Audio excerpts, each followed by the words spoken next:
आइए हम लोग रिवीजन सीरीज 10 आज करने वाले हैं यहाँ से। तो यहाँ शुरू कर देते हैं। चलिए यहाँ पे देखिए क्वेश्चन, जैसा सब कुछ इस बुक के बारे में बता चुके हैं, प्लेलिस्ट में जाकर के आप सारा वीडियो देख सकते हैं। अभी तक चैनल को सब्सक्राइब नहीं किए हैं तो कर लीजिए। आपातकाल में कौन सा अनुच्छेद निष्क्रिय नहीं होता है? तो आपका अनुच्छेद 20 और 21 निष्क्रिय नहीं होता है। ठीक है, इसके बारे में जैसा कि हम लोग जानते हैं, सब कुछ पढ़ते हैं। तो आइए पढ़ते हैं। आपातकाल में अनुच्छेद 20 और 21 निष्क्रिय नहीं होता है। संविधान के भाग 18 में अनुच्छेद 352 से 360 तक आपातकालीन प्रावधान उल्लिखित है। ये प्रावधान केंद्र को किसी भी असामान्य स्थिति में प्रभावी रूप से निपटने में सक्षम बनाते हैं। आपातकालीन स्थिति में केंद्र सरकार सर्वशक्तिमान हो जाता है तथा सभी राज्य केंद्र के पूर्ण नियंत्रण में आ जाते हैं। ये संविधान में औपचारिक संशोधन किए बिना ही संघीय ढांचे को एकात्मक ढांचे में परिवर्तित कर देते हैं। संविधान में 3 प्रकार के आपातकाल को निर्दिष्ट किया गया है। अनुच्छेद 352 युद्ध, बाह्य आक्रमण, सशस्त्र विद्रोह के कारण लगाया जाता है। इसे राष्ट्रीय आपातकाल के नाम से जाना जाता है। अनुच्छेद 356 राज्यों में संवैधानिक तंत्र की विफलता के कारण लगाया जाता है। इसे 2 अन्य नामों से भी जाना जाता है। पहला है राज्य आपातकाल, दूसरा है संवैधानिक आपातकाल। अनुच्छेद 360 वित्तीय स्थायित्व अथवा साख के खतरे के कारण लगाया जाता है। इसे वित्तीय आपातकाल कहा जाता है। राष्ट्रीय आपातकाल का मूल अधिकारों पर निम्न प्रभाव पड़ता है। अनुच्छेद 358 के अनुसार जब राष्ट्रीय आपातकाल की घोषणा की जाती है तब अनुच्छेद 19 द्वारा प्रदत्त 6 मूल अधिकार स्वतः ही निलंबित हो जाते हैं। अनुच्छेद 359 मूल अधिकारों का निलंबन स्वतः नहीं करता। यह राष्ट्रपति को शक्ति देता है कि वह मूल अधिकारों के निलंबन को लागू करे। अर्थात अनुच्छेद 359 के अंतर्गत मूल अधिकार नहीं अपितु उनका लागू होना निलंबित होता है। वास्तविक रूप से ये अधिकार जीवित रहते हैं, केवल इनका उपचार निलंबित होता है। यह निलंबन उन्हीं मूल अधिकारों से संबंधित होता है जो राष्ट्रपति के आदेश में वर्णित होते हैं। उल्लेखनीय है कि अनुच्छेद 20 तथा 21 द्वारा प्रदत्त मूल अधिकार किसी भी दशा में निलंबित नहीं होते हैं। कोलकाता का सहयोगी बंदरगाह कौन है? तो यहाँ पे हो जाएगा हल्दिया। ऑप्शन सी आपका करेक्ट आंसर आपका हो जाता है। कोलकाता का सहयोगी बंदरगाह हल्दिया है। पश्चिम बंगाल में हुगली नदी के मुहाने पर हल्दिया बंदरगाह का विकास किया गया है। यह कोलकाता बंदरगाह के भार को कम करता है तथा उन बड़े जहाजों का आश्रय स्थल है जो कोलकाता तक नहीं पहुंच पाते हैं। पेट्रोलियम पदार्थ के व्यापार में हेतु इस बंदरगाह का विशिष्ट महत्व है। भारत के प्रमुख बंदरगाह आइए हम लोग देख लेते हैं। देखिए यहाँ पे कांडला बंदरगाह, इस बंदरगाह का निर्माण गुजरात के कच्छ जिले में कच्छ की खाड़ी में 1930 ईस्वी में किया गया था। इसका पोताश्रय प्राकृतिक एवं सुरक्षित है। इसे मुक्त व्यापार क्षेत्र बनाया गया है। पेट्रोलियम उत्पाद के आयात हेतु यह बंदरगाह काफी प्रसिद्ध है। मुंबई बंदरगाह सॉल्सेट द्वीप के में प्राकृतिक कटार में स्थित है। इसका पोताश्रय प्राकृतिक एवं सुरक्षित है। ठीक है, इतना कुछ नहीं पढ़ना है, बस जान लीजिए। यहाँ पे देखिए नहवा सेवा बंदरगाह या जवाहरलाल नेहरू बंदरगाह कहाँ पे है? नवी मुंबई में पनवेल के पास इस बंदरगाह का विकास मुंबई बंदरगाह के भार को कम करने के उद्देश्य से किया गया है।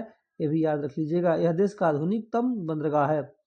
यहाँ देखिए आपका है मरमुगाओ बंदरगाह, यह गोवा में जुआरी नदी के तट पर स्थित है। यह एक प्राकृतिक बंदरगाह है, याद रख लीजिएगा। पूछता है कौन सा प्राकृतिक बंदरगाह है, तो मरमुगाओ बंदरगाह गोवा जुआरी नदी के तट पर, याद रखना है।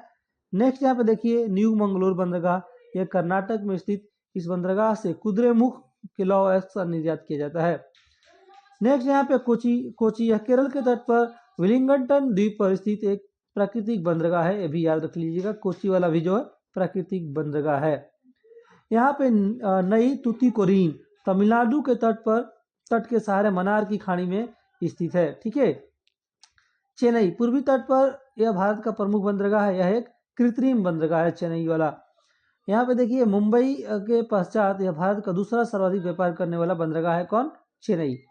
नेक्स्ट यहाँ पे देखिए बंदरगाह एनोर, यह बंदरगाह तमिलनाडु के तट पर चेन्नई के उत्तर में स्थित है। ठीक है, नेक्स्ट यहाँ पे देखिए विशाखापत्तनम, आंध्र प्रदेश में स्थित यह देश का एक गहरा एवं अच्छा प्राकृतिक बंदरगाह है। ठीक है, यहाँ पे देख लीजिए। नेक्स्ट यहाँ पे देखिए प्रादीप, उड़ीसा के तट पर स्थित यह एक कृत्रिम बंदरगाह है। ठीक है, कोलकाता, पश्चिम बंगाल में हुगली नदी के बाएं तट पर अवस्थित एक नदी पतन है यह। ठीक है, नेक्स्ट आइए यहाँ पे देख लेते हैं हम लोग। नेक्स्ट क्वेश्चन की तरफ चलते हैं हम लोग। आइए 26 नंबर देख लेते हैं।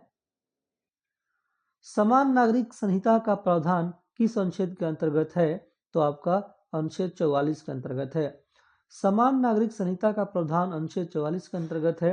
राज्य नीति के निर्देशक तत्वों का उल्लेख संविधान के भाग 4 के अनुच्छेद 336 से 51 तक में किया गया है। ठीक है, यहाँ पे परीक्षा उपयोगी महत्वपूर्ण नीति निर्देशक तत्व निम्नलिखित है। अनुच्छेद 37, निर्देशक तत्वों के देश के शासन में मूलभूत और विधि बनाने में इनको लागू करने का राज्य का कर्तव्य होगा। अनुच्छेद 38, राज्य द्वारा जन कल्याण के लिए सामाजिक व्यवस्था को बढ़ावा देना। ठीक है, नेक्स्ट क्वेश्चन देख लेते हैं। इसी में अनुच्छेदों के बारे में देख लेते हैं पहले। अनुच्छेद 39A सामान्य न्याय एवं निःशुल्क कानूनी सहायता। अनुच्छेद 40 ग्राम पंचायतों का संगठन। अनुच्छेद 41 कुछ मामलों में काम का अधिकार, शिक्षा का अधिकार तथा सार्वजनिक सहायता। अनुच्छेद 42 न्यायोचित एवं मानवीय कार्यों, दशाओं तथा मातृत्व सहायता के लिए प्रावधान। अनुच्छेद 43 कर्मचारियों को निर्वाह वेतन आदि। अनुच्छेद 43 से उद्योग के प्रबंधन में कर्मचारियों की सहभागिता। अनुच्छेद 43B सहकारी समितियों को प्रोत्साहन। अनुच्छेद 45 बालपन पूर्व देखभाल तथा 6 वर्ष से कम आयु के बच्चों की शिक्षा। अनुच्छेद 46 अनुसूचित जाति, अनुसूचित जनजाति एवं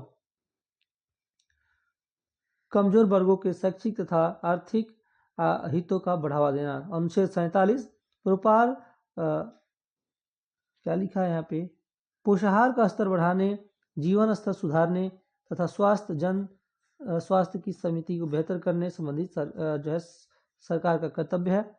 यहाँ पे देख लिए हम लोग। नेक्स्ट यहाँ पे चलिए कुछ और देख लेते हैं। अनुच्छेद 48 कृषि एवं पशुपालन का संगठन। 48A पर्यावरण का संरक्षण। अनुच्छेद 49 जो है राष्ट्रीय स्मारकों का जो है संरक्षण। अनुच्छेद 50 न्यायपालिका का कार्यपालिका से अलगाव। अनुच्छेद 51 अंतर्राष्ट्रीय शांति एवं सुरक्षा को प्रोत्साहन देना। नेक्स्ट यहाँ पे देखिए क्वेश्चन है आपका 14वां अखिल भारतीय पुलिस कमांडो प्रतियोगिता 22 जनवरी 2024 को कहाँ आयोजित किया गया है? तो ये आपका कप्पुलपादम विशाखापत्तनम में। ठीक है, आपका पूगा घाटी किस लिए प्रसिद्ध है? ये आपका भूतापीय ऊर्जा के लिए पूगा घाटी प्रसिद्ध है। यहाँ पढ़ लेते हैं। पूगा घाटी भूतापीय ऊर्जा के लिए प्रसिद्ध है। भूतापीय ऊर्जा प्रणाली के अंतर्गत भूगर्भीय ताप एवं जल की अभिक्रिया से उत्पन्न गर्म वाष्प के द्वारा ऊर्जा का उत्पादन किया जाता है। पूगा घाटी की तरह हिमाचल प्रदेश का मणिकरण भी भूतापीय ऊर्जा के लिए प्रसिद्ध है। झारखंड के सूर्यकुंड एवं उत्तराखंड के आपका तपोवन में भूतापीय ऊर्जा की मौजूदगी का पता चला है। राष्ट्रीय भूगर्भीय अनुसंधान संस्थान हैदराबाद में है जो भूतापीय ऊर्जा को संभावित क्षेत्रों की खोज का कार्य करता है। लोकसभा अध्यक्ष एवं उपाध्यक्ष दोनों अनुपस्थित हो तो लोकसभा की बैठक को सुगम कौन बना सकता है? अध्यक्ष पैनल द्वारा। लोकसभा अध्यक्ष एवं उपाध्यक्ष दोनों अनुपस्थिति हो तो लोकसभा की बैठक को अध्यक्ष पैनल द्वारा सुगम बनाया जाता है। संसद के प्रत्येक सदन के अपने पीठासीन अधिकारी होते हैं। लोकसभा में अध्यक्ष एवं उपाध्यक्ष और राज्यसभा में सभापति एवं उपसभापति होते हैं।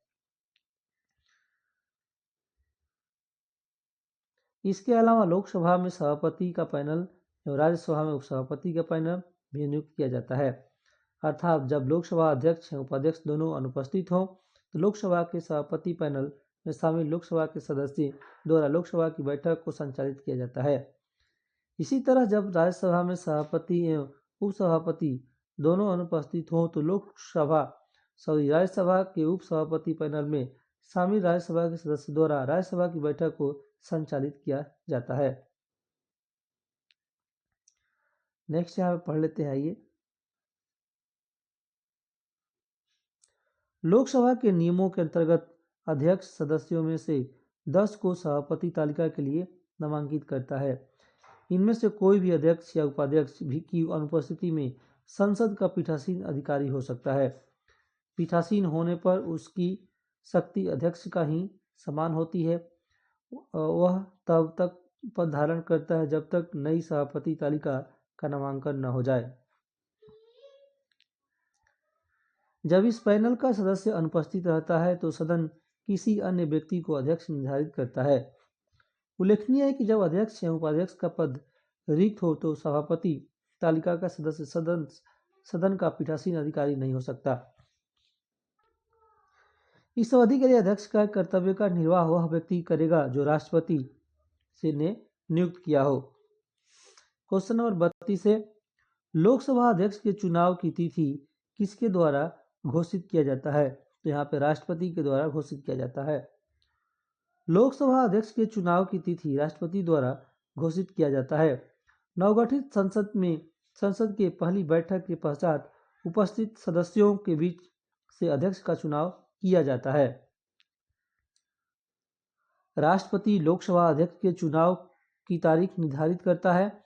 आमतौर पर अध्यक्ष लोकसभा के जीवन काल तक पद धारण करता है। हालांकि उसका पद निम्नलिखित 3 मामलों में इसमें पहले भी समाप्त हो सकता है यदि वह सदन का सदस्य नहीं रहता। यदि वह उपाध्यक्ष को संबोधित अपने हस्ताक्षर सहित लेख द्वारा पद त्याग करे। यदि लोकसभा के तत्कालीन समस्त सदस्य बहुमत यानी प्रभावी बहुमत से पारित संकल्प द्वारा इसके पद से हटाएं। हालांकि ऐसा संकल्प तब प्रस्तावित नहीं किया जाएगा जब तक कि संकल्प को प्रस्तावित करने के आशय की कम से कम 14 दिन पूर्व सूचना दे दी गई हो। जब अध्यक्ष को हटाने के लिए संकल्प विचाराधीन है तो अध्यक्ष पीठासीन नहीं होगा, किंतु उसे लोकसभा में बोलने और उसकी कार्यवाही में भाग लेने का अधिकार होगा।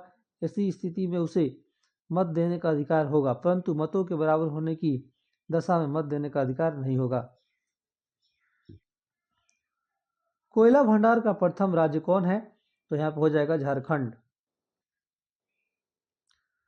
कोयला भंडार का प्रथम राज्य झारखंड है। कोयला में संचित भंडार का क्रम है, बताइए। तो यहाँ देख लीजिए, झारखंड है, उड़ीसा है, छत्तीसगढ़ है, पश्चिम बंगाल है, मध्य प्रदेश है। चलिए नेक्स्ट देख लेते हैं क्वेश्चन। सोशल कॉन्ट्रैक्ट किसके द्वारा लिखा गया है? यह आपका रूसो के द्वारा लिखा गया social contract. Social contract Rousseau द्वारा लिखा गया था, याद रख लीजिएगा, बस इतना जानिए इसमें। नेक्स्ट यहाँ देखिए, कौन सा स्थान पूर्वी तट पर स्थित है? तो आपका तुतीकोरिन पूर्वी तट पर स्थित है। तुतीकोरिन तमिलनाडु में है। अभी हम लोग देखे थे सब कुछ इसके बारे में, ठीक है। एर्नाकुलम केरल में है, कोचीन केरल में है। 92वां संविधान संशोधन 2003 द्वारा 8वीं अनुसूची में कौन सी भाषा जोड़ी गई थी? आपका संथाली भाषा जो है जोड़ी गई थी। देखिए 92वां संविधान संशोधन 2003 द्वारा 8वीं अनुसूची में संथाली भाषा जोड़ी गई थी। 92वां संविधान संशोधन 2003 द्वारा संविधान के 8वीं अनुसूची में 4 नई भाषाएं जोड़ी गई, बोडो, डोगरी, मैथिली और संथाली। इस प्रकार 8वीं अनुसूची में अब कुल 22 भाषाओं का उल्लेख है। योजना आयोग किस वर्ष स्थापित हुआ था? तो 1952 में जो है योजना आयोग स्थापित हुआ था। सॉरी 1950 दिया है यहाँ पे, एक सेकेंड। 1950 में जो है योजना आयोग स्थापित हुआ था, इसे देख लीजिएगा, ठीक है। योजना आयोग की स्थापना 1950 में हुआ था। योजना आयोग एक गैर संवैधानिक निकाय था। इसका गठन 15 मार्च 1950 को हुआ था। भारत में पंचवर्षीय योजना आयोग के द्वारा ही लागू किया गया। 1 जनवरी 2015 को योजना आयोग का स्थान पर नीति आयोग कर दिया गया है। तो इसे पढ़ लीजिएगा, इतना ही ज़्यादा है। देखिए यहाँ पे मिलान करना है तो नीचे मिलान किया गया है, उसे ही देख लेते हैं। आपका भारत का संघ मैच कर जाएगा प्रधानमंत्री से, राज्य राज्यपाल, नगर निगम महापौर, ग्राम पंचायत सरपंच से मैच करता है। नेक्स्ट क्वेश्चन आइए हम लोग देख लेते हैं। यहाँ पे मैथ का है तो इसे छोड़ देते हैं। यहाँ देखिए आपका 40 नंबर क्वेश्चन है, जीआई टैग किस संस्थान द्वारा प्रदान किया जाता है? ये आपका WTO के द्वारा प्रदान किया जाता है। जीआई टैग WTO विश्व व्यापार संगठन द्वारा प्रदान किया जाता है, यानी वर्ल्ड ट्रेड ऑर्गेनाइजेशन भी इसको बोलते हैं। जीआई टैग ऐसा नाम है या चिन्ह होता है जिसका उपयोग उन विशेष उत्पादों पर किया जाता है जो किसी विशिष्ट भौगोलिक स्थान या मूल्य से संबंधित होते हैं। जीआई टैग उत्पाद को वैश्विक स्तर पर पहचान दिया जाता है। ठीक है, एक पंजीकृत जीआई टैग 10 वर्षों के लिए वैध है, याद रख लीजिएगा। चलिए यहाँ पे देख लेते हैं नेक्स्ट WTO के बारे में देख लीजिए। WTO विश्व व्यापार संगठन की स्थापना 1 जनवरी 1995 में किया गया और WTO को 1995 में GATT के स्थान पर अपनाया गया। गैट बोलते हैं, इसकी स्थापना 1947 में हुई। WTO का full form world trade organisation है। इसकी स्थापना जो है मार्केस समझौता के परिणाम स्वरूप किया गया था। ठीक है, इसका मुख्यालय भी पूछता तो याद रख लीजिएगा, जेनेवा स्विट्जरलैंड में है। बक्सर के युद्ध के समय दिल्ली का शासक कौन था? तो आपका शाह आलम था। ठीक है, यहाँ पढ़ लेते हैं इसके बारे में। बक्सर के द्वितीय युद्ध के समय दिल्ली का शासक शाह आलम द्वितीय था। बक्सर का युद्ध 22 अक्टूबर 1764 ईस्वी को हुआ था।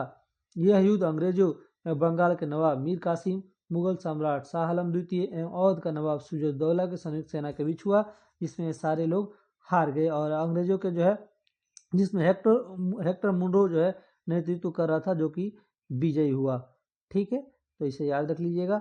और कुछ जानना है तो यहाँ पे पढ़ सकते हैं कि बक्सर के युद्ध के समय बंगाल के गवर्नर आपका वेंसीटाट था तथा दिल्ली का शासक शाह आलम द्वितीय था। मई 1765 में क्लाइव दूसरी बार बंगाल का गवर्नर बनकर आया और 12 अगस्त 1765 को रॉबर्ट क्लाइव ने मुगल बादशाह आलम के इलाहाबाद की प्रथम संधि किया। ऐसा पढ़ लीजिएगा। ठीक है, यहाँ पढ़ लेते चलिए।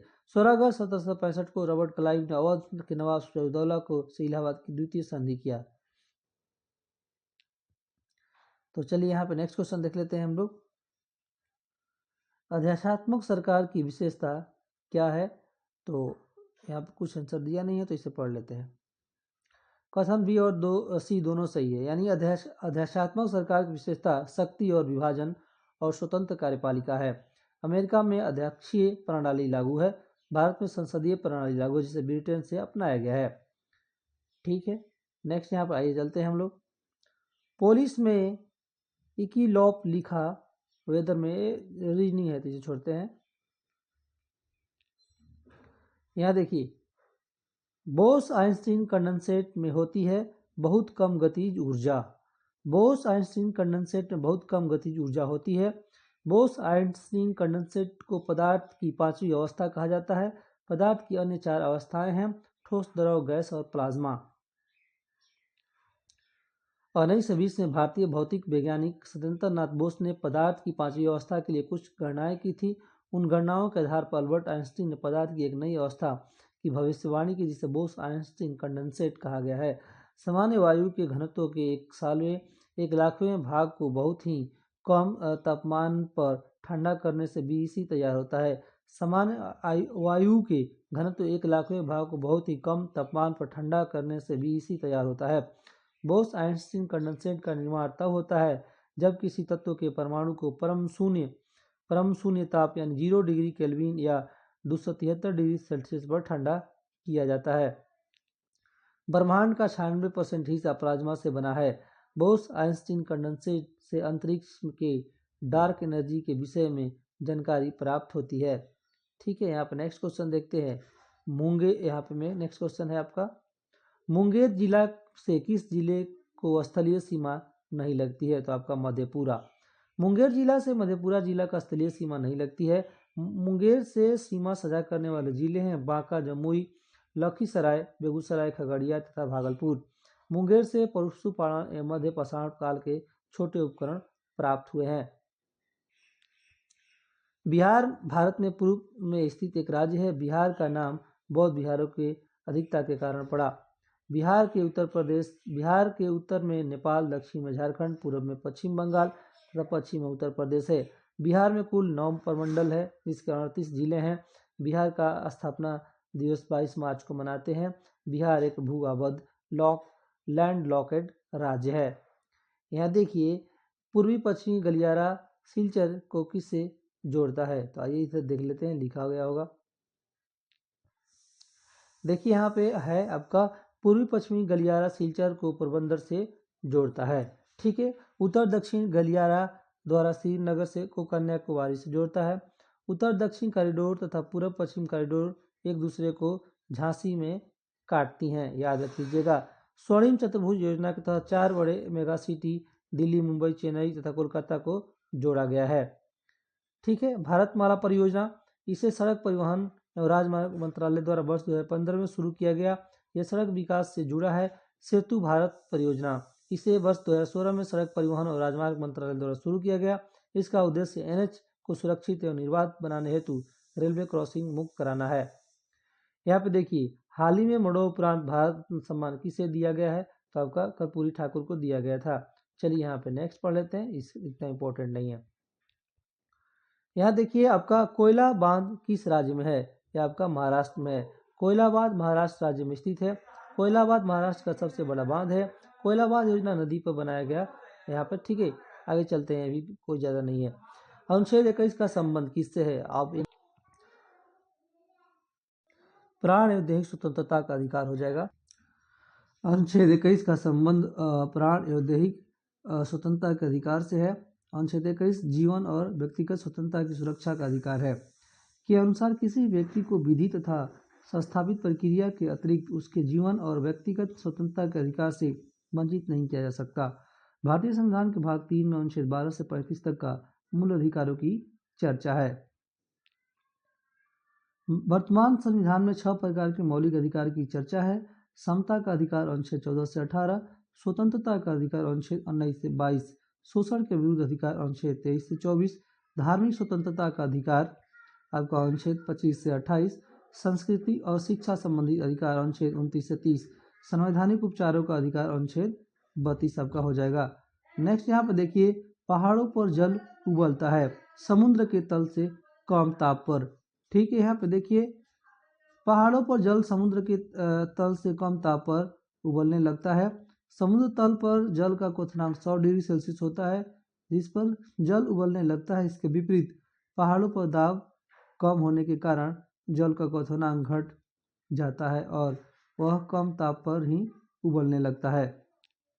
इसी कारण प्रेशर कुकर में दाब बढ़ने पर जल का क्वथनांक बढ़ जाता है, जिससे जल की गुप्त ऊष्मा का मान बढ़ जाता है। फलस्वरूप खाना जल्दी पक जाता है। बस इतना जानिए। ठीक है।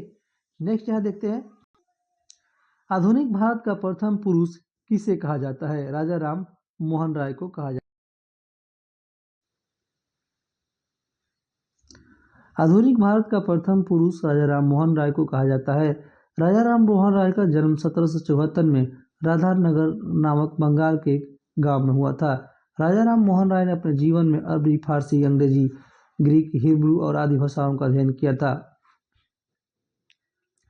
पूंजीवादी अर्थव्यवस्था का मूल सिद्धांत क्या है, प्रतिस्पर्धा। ऑप्शन बी करेक्ट आंसर यहाँ पे हो जाएगा।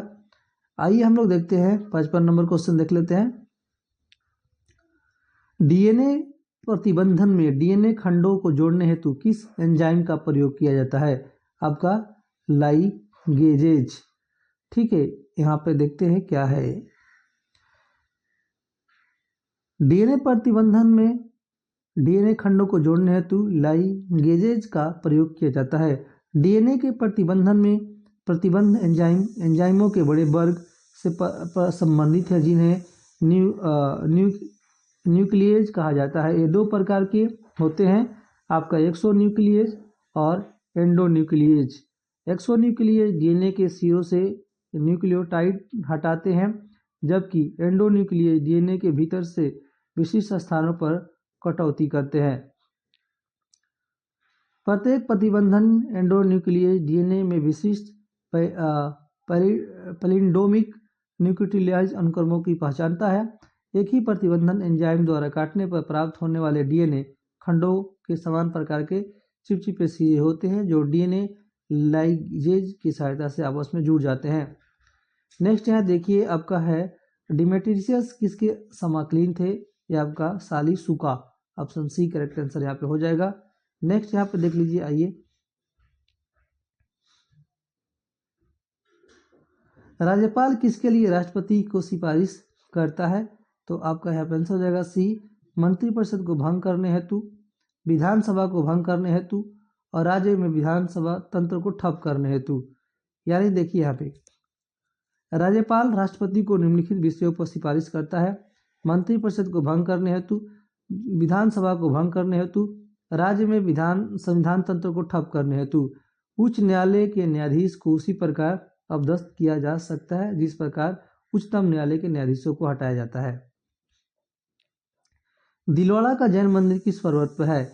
तो यह आपका माउंट आबू राजस्थान में आता है। ठीक है, यहाँ देख लीजिए, दिलवाड़ा का जैन मंदिर माउंट आबू पर्वत पर स्थित है। दिलवाड़ा मंदिर आपका श्वेतंबर जैन मंदिर का एक समूह है। चालुक्य अथवा सोलंकी वंश के शासक भीम प्रथम के मंत्री सेनानायक विमल शाह ने 11वीं से 13वीं शताब्दी के दौरान दिलवाड़ा के जैन मंदिर का निर्माण करवाया था। यह 5 मंदिरों का समूह है। विमल वासाही प्रथम जैन तीर्थंकर आदिनाथ को समर्पित है। लूनी वासाही 22वें तीर्थंकर नेमिनाथ को समर्पित है। आपका पितलहर प्रथम तीर्थंकर आदिनाथ को समर्पित है।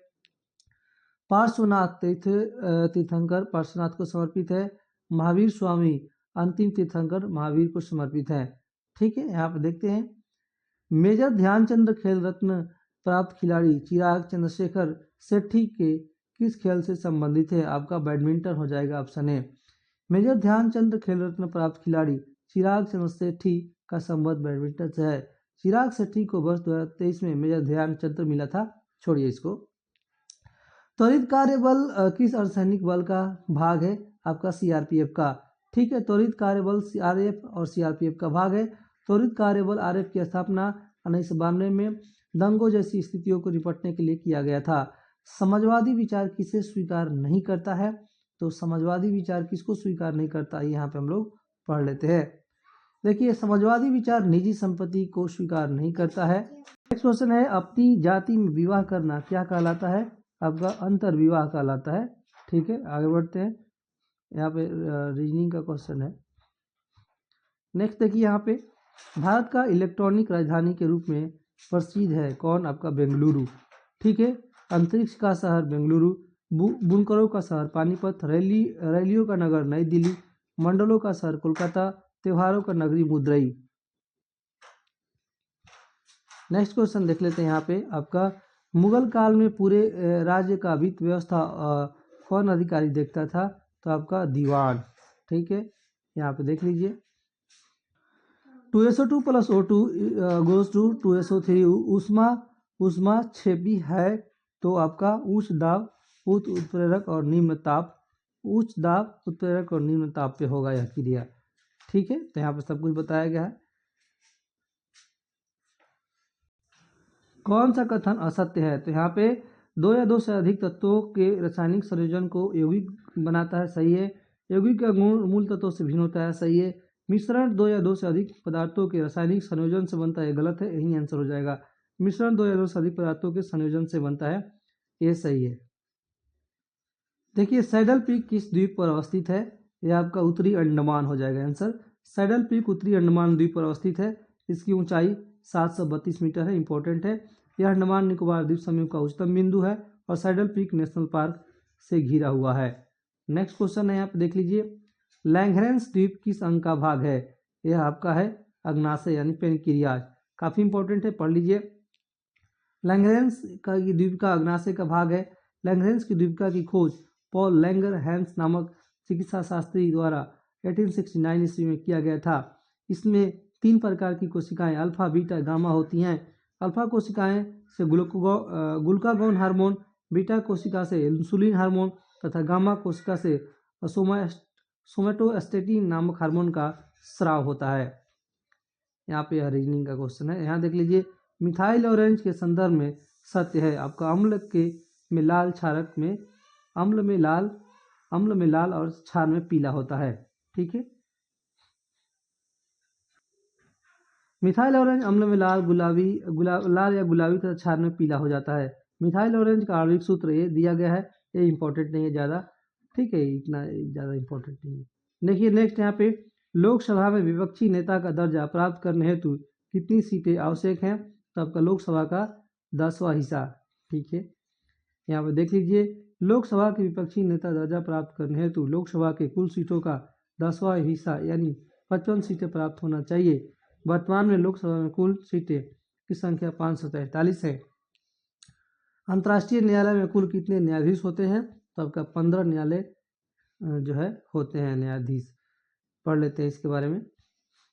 अंतर्राष्ट्रीय न्यायालय में कुल 15 न्यायाधीश होते हैं। अंतर्राष्ट्रीय न्यायालय संयुक्त राष्ट्र महासभा और सुरक्षा परिषद द्वारा 9 वर्ष के कार्यकाल के लिए चुने गए 15 न्यायाधीशों से बना है। अंतर्राष्ट्रीय न्यायालय जिसे विश्व न्यायालय भी कहा जाता है संयुक्त राष्ट्र का मुख्य न्यायिक अंग है। यह संयुक्त राष्ट्र के चार्टर अधिनियम 1945 में स्थापित किया गया था और 1916 में काम करना शुरू किया। देखिए यहाँ पे न्यायालय किस मामले में हस्तक्षेप नहीं कर सकता है? तो फर्स्ट और सेकेंड चुनावी क्षेत्र के परिसीमन में, पंचायतों में सीटों का आवंटन में। इंपॉर्टेंट है, पढ़ लेते हैं। संविधान के अनुच्छेद 82 के अनुसार प्रत्येक जनगणना के पश्चात संसद विधि द्वारा परिसीमन अधिनियम को अधिनियमित करती है। अधिनियम के प्रवृत्ति होने के पश्चात केंद्र सरकार परिसीमन आयोग का गठन करती है। परिसीमन आयोग परिसीमन अधिनियम के प्रावधानों के अनुसार संसदीय निर्वाचन क्षेत्र की सीमाओं का सीमांकन करती है। परिसीमन आयोग की नियुक्ति राष्ट्रपति के द्वारा की जाती है तथा यह निर्वाचन आयोग के साथ मिलकर कार्य करती है। पहला परिसीमन वर्ष 1950 से काम में हुआ था। आखिरी परिसीमन आयोग का गठन 2002 में किया गया था। 84वां संविधान संशोधन 2002 द्वारा अगले परिसीमन को 2026 तक के लिए स्थगित कर दिया गया, जो 2001 की जनगणना के आधार पर होगा, जबकि वर्तमान में परिसीमन 1971 के जनगणना पर आधारित है। पंचायतों में सीटों का आवंटन फॉर्मूला संसद तथा राज्य विधानसभाओं द्वारा किया जाता है, जिसका क्रियान्वयन राज्य निर्वाचन आयोग द्वारा किया जाता है। ठीक है, देखिए 73वां संविधान संशोधन 1992 द्वारा पंचायत को संवैधानिक दर्जा दिया गया है।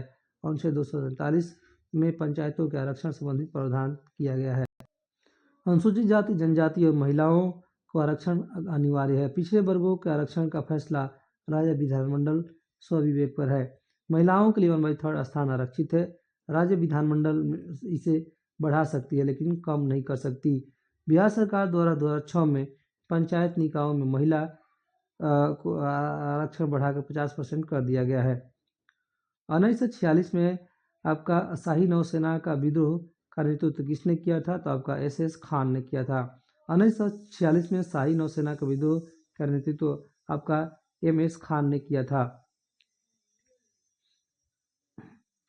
18 फरवरी 1946 को खराब भोजन, जातीय भेदभाव, कम वेतन, चरित्र टिप्पणी आदि को लेकर रॉयल नेवी ने विद्रोह किया था, जिसको आपका जीना और जाकर के सरदार पटेल ने इसको समझौता करवाया था। ये इतना जानिए, बस इतना ही पूछता है इसमें। ठीक है, नेक्स्ट यहाँ पे देखते हैं। भारत ने फ्रांस और संयुक्त अरब अमीरात के साथ कौन सा युद्ध अभ्यास आयोजित किया गया है? तो आपका डेजर्ट नाइट। भारत, फ्रांस और संयुक्त अरब अमीरात यूएई के बीच कौन सा जो है आपका अभ्यास होता है? तो डेजर्ट नाइट याद रखिएगा। LLM लार्ज लैंग्वेज मॉडल को जो है क्रोबर AI कंपनी ने किस नाम से विकसित किया है? तो आपका हो जाएगा भारत GPT। ठीक है, यहाँ पे देख लीजिएगा। नेक्स्ट यहाँ पे देखते हैं, ब्लड प्रेशर को व्यक्त किया जाता है कैसे? Systolic, diastolic. Option A correct answer यहाँ पे हो जाएगा। नेक्स्ट यहाँ पे देखते हैं, आइए इसके बारे में चाहे तो पढ़ सकते हैं, इंपॉर्टेंट होता है, पढ़ लीजिए। ब्लड प्रेशर को सिस्टोलिक, डायसिस्टोलिक द्वारा व्यक्त किया जाता है। रुधिर कोशिकाओं की दीवार पतली गुहा संकरी होने के कारण दाब के साथ रुधिर को भेजा जाता है। यह दाब नीलों के संकुचन से उत्पन्न होता है, इसे सिस्टोलिक प्रेशर कहते हैं। सिस्टोलिक प्रेशर 120 पारे के स्तंभ द्वारा उत्पन्न दाब के समान होता है। इसी प्रकार निलय के प्रसरण में भी दाब उत्पन्न होता है। जब रुधिर अलिंद से निलय में प्रवेश करता है तब इसे डायसिस्टोलिक प्रेशर कहते हैं। 80 इसका mm हो जाता है। ठीक है, बस इतना जानिए। प्रेशर नॉर्मल 120/80 होता है इंसानों का। नेक्स्ट यहाँ पे देख लीजिए, दूसरी सबसे बड़ी पाचन ग्रंथि कौन से है? तो आपका अग्नाशय है। ठीक है, जिसे पेनक्रियाज बोलते हैं। अग्नाशय दूसरी सबसे बड़ी पाचन ग्रंथि है। इसकी लंबाई लगभग 6 से 10 इंच है। ठीक है, अग्नाशय जो है बहुत सारा जो है हार्मोन रिलीज करता है। पढ़ लेते हैं यहाँ पे। अग्नाशय बहिस्रावी कार्य जिसमें एंजाइमों द्वारा उत्पन्न शामिल होता है जो पाचन की प्रक्रिया में सहायक होता है। अंतःस्रावी कार्य जो इंसुलिन और ग्लूकागॉन के स्राव द्वारा शर्करा के स्तर को नियंत्रित और विनियमित करने के लिए जिम्मेदार है। यकृत शरीर की सबसे बड़ी ग्रंथि है, अभी याद रखिएगा। ठीक है, चलिए यहाँ पे हम लोग नेक्स्ट वीडियो में फिर मिलते हैं।